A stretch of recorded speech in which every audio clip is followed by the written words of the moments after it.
لا ريب فيه هدى للمتقين. أعوذ بالله من الشيطان الرجيم. بسم الله الرحمن الرحيم.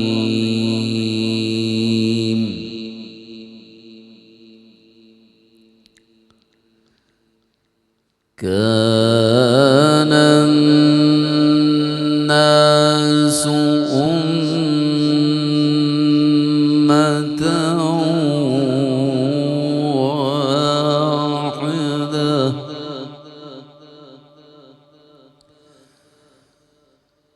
فبعث الله النبيين مبشرين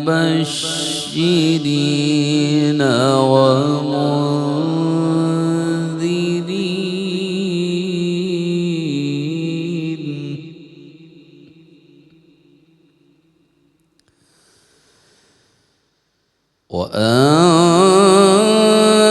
وأنزل معهم الكتاب بالحق ليحكم بين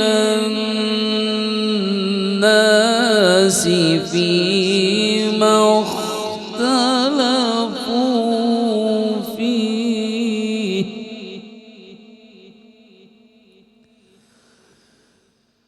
وما اختلف فيه إلا الذين أوتوه من بعد ما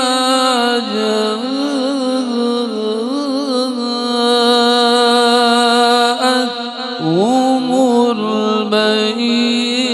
البينات بغيا بينهم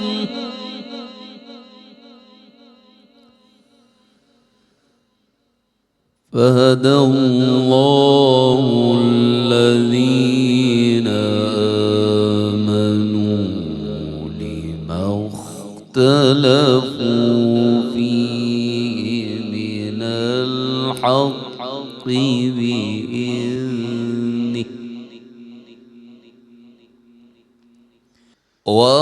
والله يهدي من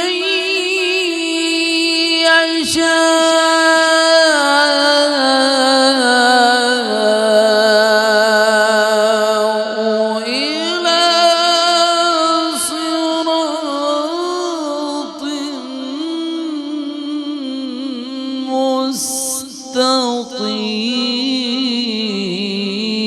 مستقيم. صدق الله العظيم.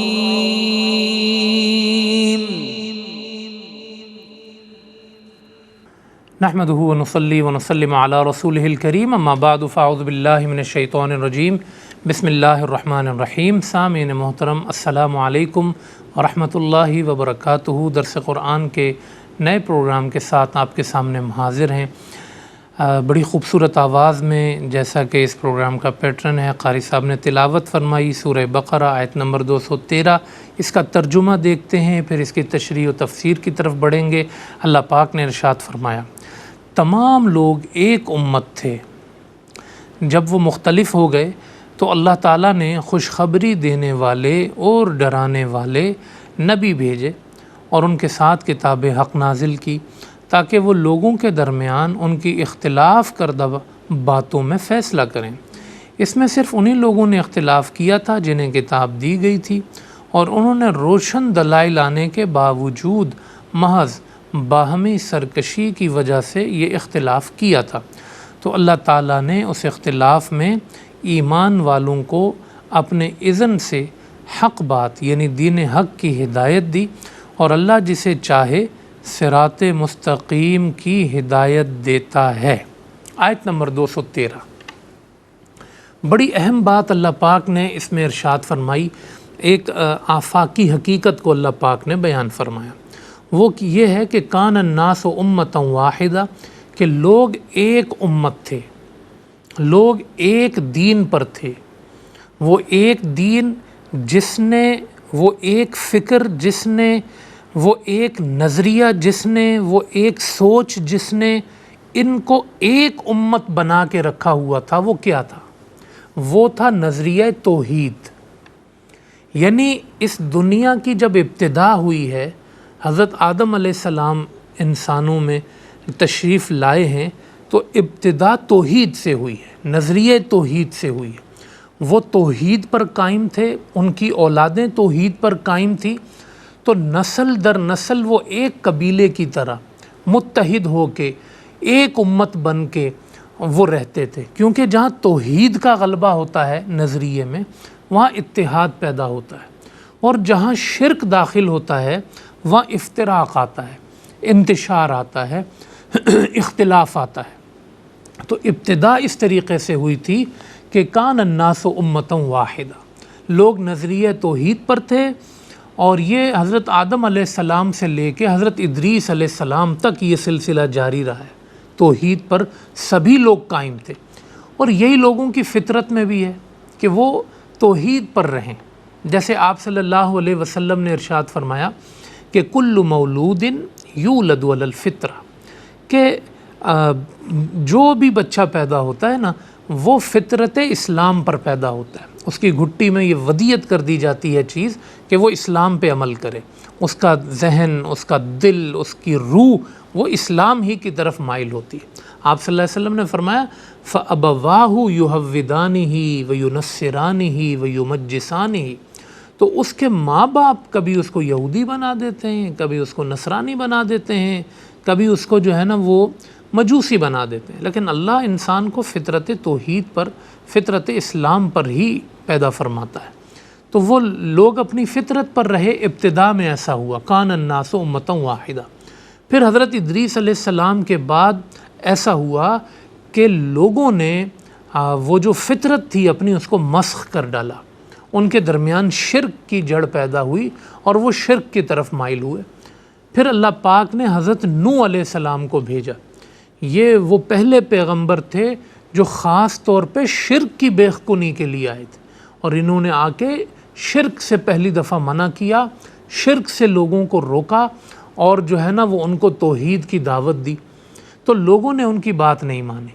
اب جب لوگوں میں شرک آ گیا تو لوگوں میں سماجی اعتبار سے بھی اور معاشی اعتبار سے بھی اور مذہبی اعتبار، یعنی زندگی کے شعبوں میں ہر شعبے کے اعتبار سے لوگ بٹ گئے، لوگوں میں اختلافات ہو گئے، ایک دوسرے سے لڑنے جھگڑنے لگے، اور مختلف ٹولیوں میں بٹ گئے، مختلف فرقوں میں بٹ گئے، فرقہ پرستی جو ہے وہ ان کا دین بن گئی۔ تو اللہ پاک فرماتا ہے پھر اللہ پاک نے لگاتار انبیاء کرام بھیجے، حضرت نوح علیہ السلام کے بعد نبیوں کے آنے کا سلسلہ حضرت محمد عربی صلی اللہ علیہ وسلم تک جاری فرمایا۔ یہود کا معاملہ آپ دیکھ لیں، اللہ فرماتا ہے کہ ان کو کتابیں دی گئیں، نبی بھیجے گئے، محکم فیصلے ان کو عطا کیے گئے کہ بھئی اس کتاب کے ذریعے توحید پر چلو، اس فیصلے پر چلو تاکہ تمہاری تقسیم ختم ہو۔ لیکن اس کتاب کے آنے کے بعد بھی یہ تقسیم در تقسیم میں یہ اور تقسیم ہوئے کتاب کی وجہ سے، یعنی انہوں نے جب نافرمانی کی اس کتاب کی، اور اس کی وجہ کیا تھی؟ بغیم بینہم، قرآن کہتا ہے سرکشی، اس کے علاوہ کوئی اور دوسری چیز نہیں تھی۔ یعنی کتاب کمپلیٹ تھی، نبی کا جو معاملہ ہے وہ مکمل تھا، نبی کی پرسنالٹی مکمل تھی، نبی کی تبلیغ مکمل تھی، نبی کی دعوت مکمل تھی، ان کتابوں کا لٹریچر ان کے لیے مکمل تھا، احکامات مکمل تھے ان کے لیے، اس طرف سے پورا معاملہ تھا، اس میں کوئی کسر نہیں تھی کہ یہ لوگ پھر بٹ گئے یا انہوں نے اس کی وجہ سے اختلاف کیے۔ یہاں معاملہ صاف تھا، بغیم بینہم، بس ان کے درمیان جو سرکشی تھی۔ ایک بندہ کہتا ہے میں نہیں مانتا، وہ کہتے ہیں نا کہ جو سو رہا ہے آپ اس کو جگا سکتے ہیں، جو جاگ رہا ہے اس کو آپ کیا جگائیں گے؟ جو مانتا ہی نہیں ہے کہتا میں مانتا ہی نہیں ہوں، لا اسلم، مجھے تسلیم ہی نہیں ہے، تو آپ اس کا کیا کر سکتے ہیں؟ تو یہ بات یہاں پر بیان کی گئی۔ اور پھر جب حضرت محمد عربی صلی اللہ علیہ وسلم تشریف لائے تو وہ ایک محکم ترین فیصلے کے ساتھ آئے، وہ قرآن تھا۔ جتنے لوگ تقسیم تھے، فرقوں میں بٹے ہوئے تھے، مختلف سوچوں میں بٹے ہوئے تھے، حضور علیہ السلام نے ان کو نظام توحید پھر پیش کیا اور کہا یہ سارے نبی لے کر آئے ہیں، اس سارے نظام کو آپ جو ہے نا اپنے تبدیل کریں اور نظام توحید پر آ جائیں۔ لیکن لوگوں کی سرکشی بغیم بینہم یہ ہے کہ وہ نبیوں سے بھی اختلاف کرتے ہیں، علیاذ باللہ۔ انہوں نے حضور علیہ السلام کو ستایا، بلکہ مکہ مکرمہ سے حضور علیہ السلام کو ہجرت پر مجبور کیا، مدینہ منورہ میں چین سے بیٹھنے نہیں دیا، کبھی بدر کا معرکہ، کبھی احد، کبھی احزاب، کبھی کیا یہ کیا ایک نبی آپ کے پاس فیصلہ لے کر آئیں، دعوت توحید لے کر آئیں اور آپ ان کے ساتھ بھی جھگڑ رہے ہیں۔ تو یہ چیز اس میں اللہ پاک نے اس آیت کریمہ میں بیان فرمائی۔ آپ یہ کہہ سکتے ہیں کہ حضرت آدم علیہ السلام سے لے کر قیامت تک جو حقیقت ہے وہ اللہ پاک نے بیان فرما دی۔ بڑی اہم بات کی طرف میں آپ کی توجہ دلاؤں اس آیت کریمہ کے تحت۔ انگریزی لٹریچر کے اندر، مغربی لٹریچر کے اندر آپ جو طالب علم کا ذہن بنایا جاتا ہے، سوچ بنائی جاتی ہے، وہ یہ ہوتی ہے کہ اس دنیا کی جو ابتدا ہے نا وہ ظلمات، اندھیروں سے ہوئی ہے، شرک سے ہوئی ہے۔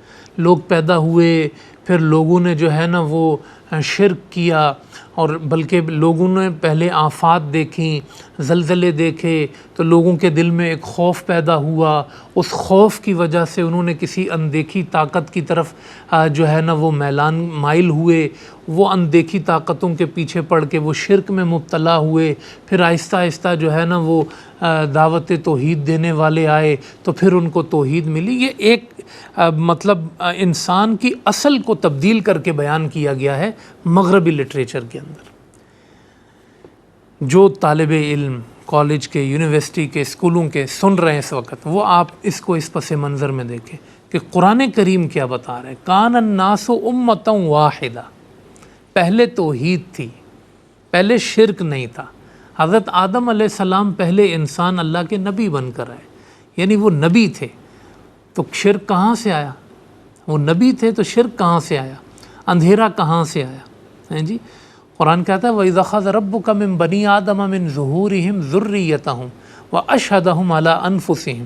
تم تو ابتدا کی بات کرتے ہو، عالم ارواح میں اللہ پاک نے جو ہے نا وہ جب حضرت آدم کی پوچھ سے ان کی اولاد کو نکالا اور ان سے یہ پوچھا الستُ بربکم، کیا میں تمہارا رب نہیں؟ قالوا بلا، میں نے کہا کیوں نہیں، شہیدنا، ہم اس کی گواہی دیتے ہیں۔ اور آگے فرمایا کہ او تقولوا انما اشرک آباؤنا، تم دنیا میں جا کے یہ نہیں کہنا کہ ہم غافل ہو گئے تھے یا ہمارے ماں باپ تو شرک کرتے۔ یہ دیکھیں اللہ ان سے کہہ رہا ہے تمہاری ابتدا توحید ہے، دنیا میں یہ مت سمجھنا ہمارے باپ دادا مشرک تھے، حضرت آدم علیہ السلام مشرک تھے، مشرک نہیں تھے، وہ توحید پر تھے۔ تو قرآن نے یہ فلسفہ بیان کیا اور یہ حقیقت بیان کی ہے کہ انسان کی ابتدا نور ہے۔ جیسے ہر انسان فطرت اسلام پر پیدا ہوتا ہے، ایسے ہی انسانیت کی ابتدا بھی فطرت پر تھی، فطرت اسلام پر تھی۔ یہ لوگوں کا کام ہے کہ وہ بگاڑ پیدا کرتے ہیں۔ اللہ کہتا ہے واللہ یہدی من یشاء الی صراط مستقیم، یہ صراط مستقیم دست خداوندی میں ہے، جسے چاہتا ہے سیدھے راہ کی ہدایت دیتا ہے، جو اس کی جستجو لے کر اس کی بارگاہ میں آتا ہے وہ اس کو نوازتا ہے، اور جو بغیم بینہم کی تفسیر بنتا ہے، جس نے سرکشی کرنی ہوتی ہے، جس نے اپنی منمانی کرنی ہوتی ہے، پھر وہ ہدایت کا راستہ نہیں پاتا ہے۔ اس آیت کریمہ میں ہمیں یہ درس دیا گیا ہے قرآن وہ واحد کتاب ہے جو تمہارے مسائل کا حل ہے، قرآن وہ واحد کتاب ہے جس پر تم جمع ہو سکتے ہو، قرآن وہ واحد کتاب ہے جس کی وجہ سے تم فرقہ پرستی سے دور ہو سکتے ہو، قرآن وہ واحد کتاب ہے جو خدا کی طرف سے ہے اور خدا ہی کے حکم کے مطابق ہے، اور جو اس پر چلے گا وہ اس توحید کے راستے کو، حق کے راستے کو پہچان لے گا، اور جو دائیں بائیں کی چیزوں میں جائے گا یا اپنے نفس کے پیچھے چلے گا یا اس نے اپنی ایک سوچ اور تھاٹ بنا کے اسی کو خدا بنا لیا ہے، تو پھر وہ کبھی کامیاب نہیں ہو سکے گا۔ اللہ مسلمانوں کو اس قرآن پر، اس کے پلیٹ فارم پر، اس کی آیات بینات پر جمع ہونے کی توفیق عطا فرمائے اور امت مسلمہ کو وحدت نصیب فرمائے۔ آیت کریمہ کی تفسیر مکمل ہوئی، ہم ایک وقفے کی طرف بڑھ رہے ہیں، ہمارے ساتھ رہیے۔ اعوذ باللہ من الشیطان الرجیم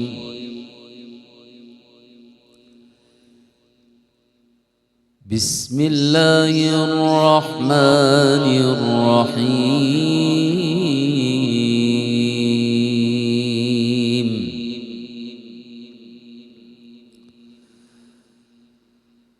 ام حسبتم ان تدخلوا الجنة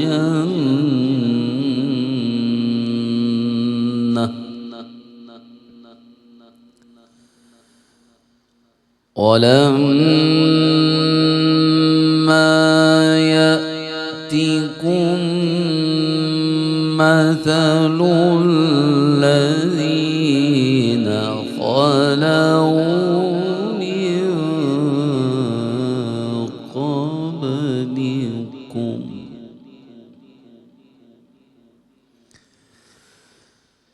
مستهم البأساء والضراء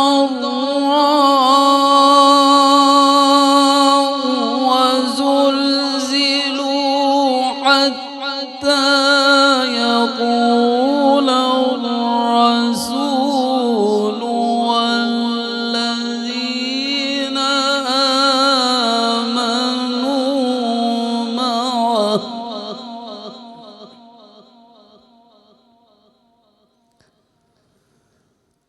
والذين آمنوا معه متى نصر الله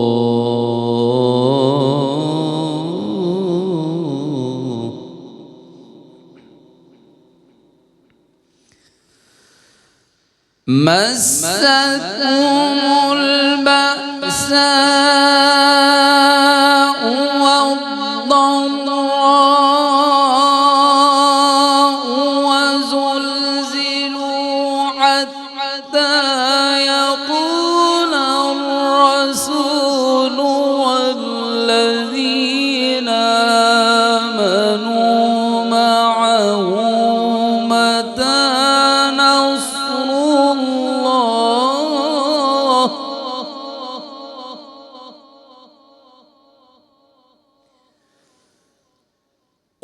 والذين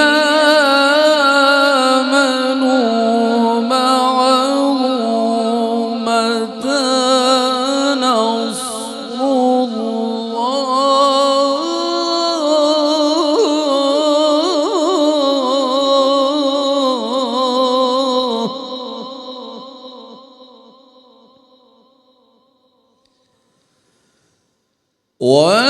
والذين آمنوا معه متى نصر الله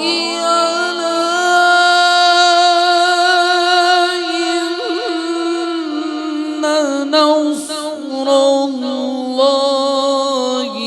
قريب صدق اللہ العظیم۔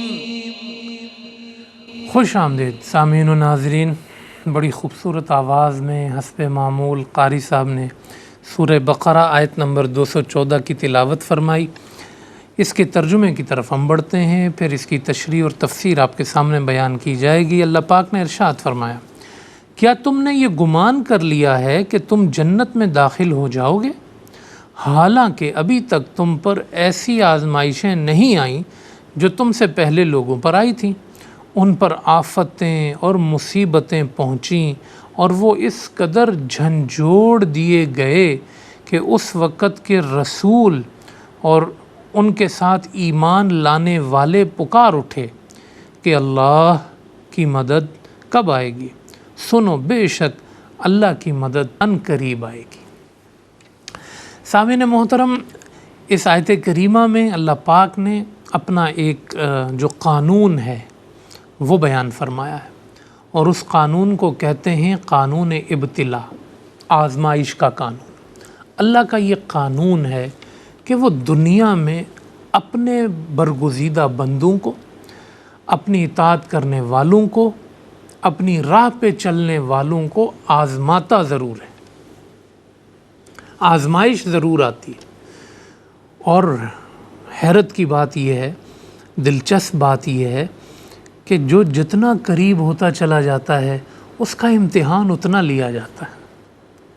یہ سیدھی سادی سی ایک بات ہے نا، ہم بھی جب کسی کو قریب کرتے ہیں تو پرکھ کے کرتے ہیں نا، ایسے تو آپ کو دنیا میں ثابت کرنا ہوگا، یعنی دنیاوی اعتبار سے ایک انسان جو ہے وہ ساری موجوں میں ہے، عیاشیوں میں ہے، اور رب کا حکم بھی نہیں مان رہا ہے، اور پھر یہ دعویٰ بھی کر رہا ہے کہ میں اللہ کے بڑا قریب ہوں، میں اللہ والا ہوں۔ نہ اس راستے میں آزمائش آتی ہے، اولادوں کی، اموال کی، گھر بار کی، اپنے علاقوں کی، ہر چیز کی قربانی دینی پڑتی ہے، پڑ سکتی ہے، اور اس میں جو ہے نا وہ انسان کو کھرے کھوٹے کی جو پہچان اپنی کرانی ہوتی ہے کہ وہ کھرا ہے یا کھوٹا ہے۔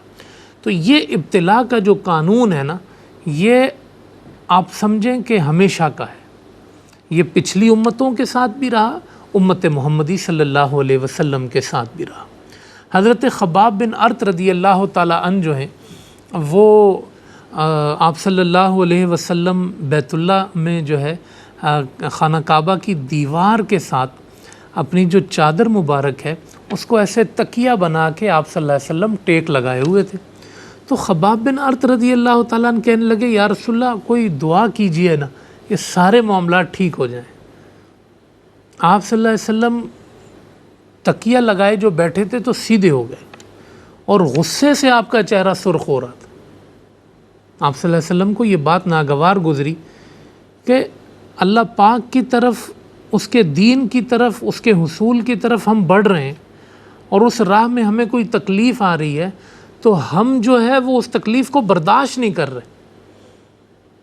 تو آپ صلی اللہ علیہ وسلم نے فرمایا خباب بن ارت رضی اللہ تعالیٰ عنہ سے کہ خباب، ہم سے پہلے جو لوگ اللہ کی راہ پہ چلنے والے تھے ان کے گوشت پٹھوں تک جو کینچیاں ہیں نا لوہے کی اور کنگے ہیں لوہے کے، ان کے ذریعے چیرے گئے، ان کے سر پر آرے چلائے گئے، اور ان کو شدید ترین تکلیفیں دی گئی ہیں، گڑھے کھودے گئے، اس کے اندر ایمان والوں کو داخل کیا گیا، یعنی جلائے گئے، یعنی ہر طرح کی آپ صلی اللہ علیہ وسلم نے بتایا کہ پچھلی امتوں نے بڑی تکلیفیں اٹھائی ہیں، کس کے لیے؟ راہ خداوندی پر چلنے کے لیے۔ تو فرمایا صبر کرو اس راہ میں تکلیفیں برداشت کرو۔ ہاں میں یہ بشارت دیتا ہوں تمہیں کہ ایک وقت آئے گا کہ صنعاء سے ایک شخص چلے گا اور حضرموت تک، ایک سمت سے چل کے دوسری سمت تک زمین کے وہ چلے گا، کوئی روئے زمین پر اس کو روکنے والا نہیں ہوگا، اللہ کے خوف کے علاوہ اس کو کسی کا خوف نہیں ہوگا۔ ابھی یہ جو ہر طرف کافروں کا خوف ہے کہ اگر میں نے نماز پڑھی تو یہ ہو جائے گا، اگر میں نے جو ہے وہ دین پہ عمل کیا تو یہ ہوگا، اگر میں نے قرآن پڑھا تو یہ ہوگا، حضور نے فرمایا کہ تمہارے حالات بدلیں گے، اللہ تمہاری آزمائش کر رہا ہے، وہ تمہیں نوازے گا، تم دیکھو گے یہ چیز اپنی آنکھوں سے۔ تو یہ آپ صلی اللہ علیہ وسلم لوگوں کو سمجھایا کرتے تھے۔ وہی اس آیت کریمہ میں اللہ پاک نے بیان کیا کہ تم یہ سمجھتے ہو کہ تم جنت میں داخل ہو جاؤ گے اس کی قیمت ادا کیے بغیر؟ نہیں، اس کی قیمت ادا کرنی پڑے گی، اور اس سے پہلے بھی جو لوگ گزرے ہیں انہوں نے قیمت ادا کی ہے، انہوں نے قیمت دی ہے۔ اصحاب الاخدود کا قرآن کریم میں ذکر ہے، حضرت موسیٰ علیہ السلام کا ذکر ہے، حضرت ابراہیم علیہ السلام کا ذکر ہے۔ یہ سارے لوگ بہت آزمائے گئے۔ قرآن کہتا ہے کہ مستہم البأساء والضراء، شدید تکلیفیں، شدید آفتیں ان پر آئی، وزلزلوا، اور ان کو جھنجھوڑ ہلا دیا گیا، ان کو جیسے زمین ہلا دیتی ہے نا، ایسے ان کو ہلا دیا گیا۔ وہ ہلانا کیا تھا؟ ان کے اموال پہ، گھروں پہ قبضے ہو گئے، ان کو ایک علاقہ چھوڑ کے دوسرے علاقے میں جانا پڑا، ان کو قربانیاں دینی پڑی جان کی، اور سب کچھ انہوں نے برداشت کیا، اور اس قدر آزمائے گئے۔ اللہ فرماتا ہے حتیٰ یقول الرسول والذین آمنوا معہ، جو وقت کے رسول ہیں، کیونکہ رسول سب سے زیادہ صابر ہوتا ہے روئے زمین پر، رسول کا صبر سب سے زیادہ ہوتا ہے، تبھی تو وہ چنا جاتا ہے۔ تو رسول بھی یہ کہتے ہیں متی نصر اللہ، اللہ کی مدد کب آئے گی؟ تو یعنی یہ بتایا گیا ہے کہ کتنی انہوں نے تکلیفیں دیکھی ہوں گی، کتنی انہوں نے پریشانیاں دیکھی ہوں گی۔ ام حسبتم ان تدخلوا الجنہ، ایک اور مقام پہ اللہ پاک نے فرمایا ام حسبتم ان تدخلوا الجنہ ولما یعلم اللہ الذین جاہدوا منکم ویعلم الصابرین، تم جنت میں ایسے ہی داخل ہو جاؤ گے جب تک کہ یہ آزمائش نہ ہو جائے کہ تم میں مجاہد کون ہے اور صابر کون ہے۔ صابر ہونے کا آپ کو پتہ دینا پڑے گا، مجاہد فی سبیل اللہ کا آپ کو، یہ آپ کھڑے تھے میدان میں، جب تکلیف آئی آپ کھڑے تھے میدان میں، آپ نے میدان نہیں چھوڑا، اللہ کی اطاعت نہیں چھوڑی، یہ آپ کو پروف کرنا پڑے گا۔ اور الف لام میم احسب الناس ان یترکوا ان یقولوا آمنا، الف لام میم، کیا لوگوں نے یہ سمجھ لیا ہے کہ وہ چھوڑ دیے جائیں گے یہ کہنے پر کہ ہم ایمان لائے، بس میں مومن ہوں اب تمہاری چھٹی ہو گئی؟ ایسا تو نہیں، اللہ کہتا ہے وَهُمْ لَا يُفْتَنُونَ، اور ان کو آزمائش نہیں کی جائے گی۔ لوگوں نے یہ سوچ لیا کہ وہ نہیں آزمائے جائیں گے۔ وَلَقَدْ فَتَنَّ الَّذِينَ مِن قَبْلِهِمْ، ہم نے پہلوں کو بھی آزمایا ہے۔ فَلَيَعْلَمَنَّ اللَّهُ الَّذِينَ صَدَقُوا وَلَيَعْلَمَنَّ الْكَاذِبِينَ، یہ آزمائش اس لیے تھی کہ دنیا میں یہ ثابت کرنا پڑے گا کہ میں جھوٹا نہیں ہوں، میں صادق ہوں۔ تو انسان کا صادق ہونا، مجاہد ہونا اور انسان کا صابر ہونا، یہ ساری چیزیں جو ہے وہ انسان کو پروف کرنی پڑتی ہیں اس راہ کے اندر، اور اس کے بغیر کامیابی نہیں ملتی۔ آپ دنیا کی زندگی کے اندر آپ دیکھ لیں، ایک انسان یہ چاہتا ہے کہ وہ بستر پر لیٹا رہے، آرام کرتا رہے، کوئی تکلیف نہ اٹھائے، کوئی مشقت نہ اٹھائے، اور پھر وہ اللہ سے یہ بھی توقع رکھے کہ بیٹھے بٹھائے جو ہے وہ بلندیوں تک وہ چلا جائے، عزتوں تک وہ چلا جائے، سربلندیاں اس کو نصیب ہو جائیں، دنیا کی ساری کامیابیاں بھی اس کو مل جائیں۔ ایسا تو نہیں ہوتا، آزمائشوں سے اس کو بھی گزرنا پڑے گا نا۔ جب دنیا کے حصول کے لیے لوگ آپ دیکھیں نا خون پسینہ ایک کر دیتے ہیں، ان سے کوئی کہتا ہے کہ یار کیوں اتنا تم تکلیف کر رہے ہو، تو وہ کہتے ہیں کچھ پانے کے لیے کچھ کھونا پڑتا ہے۔ دنیا کا ایک سادہ سا اصول ہے نا، آپ اس کو عقل پہ بھی بندہ پرکھ کے رکھ لے کہ جب دنیا بھی لینے کے لیے آپ کو آسان نہیں ہوتا۔ آپ ایک کاروباری شخص سے پوچھیں، یہ کہنا تو آسان ہوتا ہے کہ اس کی ایک بہت بڑی بزنس امپائر ہے، یہ کہنا تو بڑا آسان ہوتا ہے کہ اس نے ایک فیکٹری سے 4 فیکٹریاں بنا لی، یہ کہنا تو بڑا آسان ہوتا ہے کہ اس نے ایک گھر سے 3 گھر بنا لی، لیکن آپ اس بندے سے پوچھیں کہ اس راہ میں آپ کو کیا کرنا پڑا، کتنی تکلیفیں اٹھانی پڑی، تو پھر آپ اس کی کہانی سنتے چلے جائیں۔ تو جب دنیا میں یہ معاملہ ہے کہ اس چھوٹی سی دنیا کے لیے، عارضی سی چیزوں کے لیے بھی انسان خون پسینہ ایک کر دیتا ہے، تو کیا لگتا ہے کہ جنت ایسے ہی مل جائے گی؟ آپ صلی اللہ علیہ وسلم نے فرمایا دنیا کی مٹھاس آخرت کی کڑواہٹ ہے، اور دنیا کی کڑواہٹ آخرت کی مٹھاس ہے۔ اور یہ بھی آپ صلی اللہ علیہ وسلم نے فرمایا، مشہور حدیث ہے، آپ نے فرمایا کہ دنیا جو ہے مومن کے لیے قید خانہ ہے، تو قید خانے میں تکلیف آتی ہے، تو آپ دین پر عمل کرنا شروع کر دینا۔ سب سے پہلے آپ کے گھر سے آواز آئے گی کہ یہ کیا کر رہے ہو تم، شدت پسند ہوتے جا رہے ہو، کیوں آپ کے معاشرے سے آواز آئے گی، یار کیوں تم یہ چیز چھوڑ رہے ہو، آؤ نا ہماری مجلس اٹینڈ کرو، یہاں چلو وہاں چلو۔ پھر آپ کے اندر سے آواز آئے گی کہ یار مزے کر لے، کیا تو اس طرف جا رہا ہے، مولوی بن رہا ہے، دین پہ چل رہا ہے۔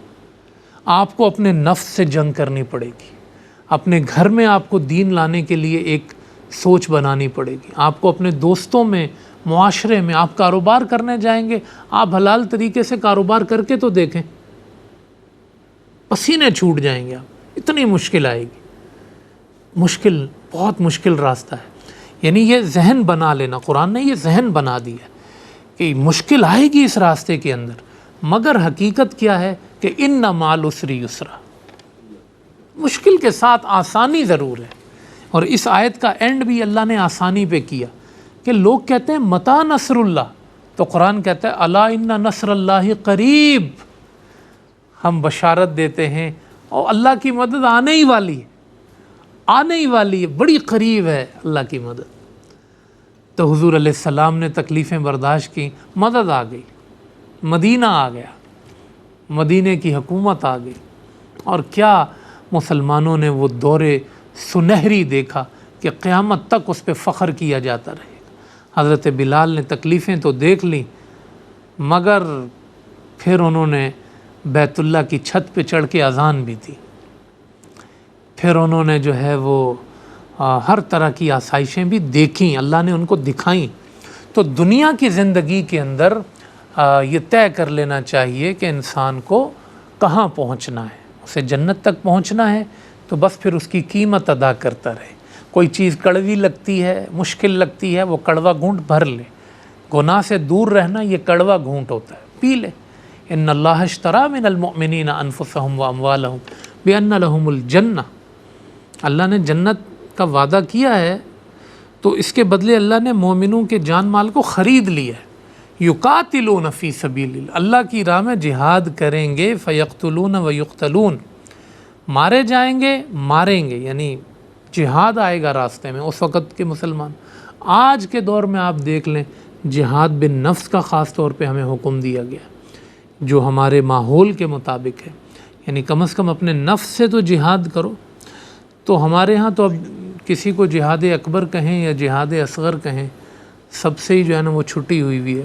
تو بہرحال یہاں پر اللہ پاک نے یہ ارشاد فرمایا کہ الا ان نصر اللہ قریب، اللہ کی مدد قریب ہے۔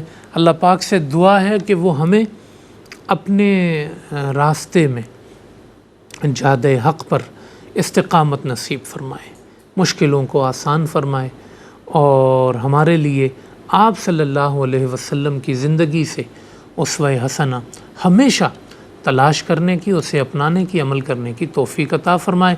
پروگرام اپنے اختتام کو پہنچا، آیات کی تفسیر مکمل ہوئی۔ اللہ پاک ہم سب کا حامی و ناصر ہو۔ اللہ حافظ۔ ذَلِكَ الْكِتَابُ لَا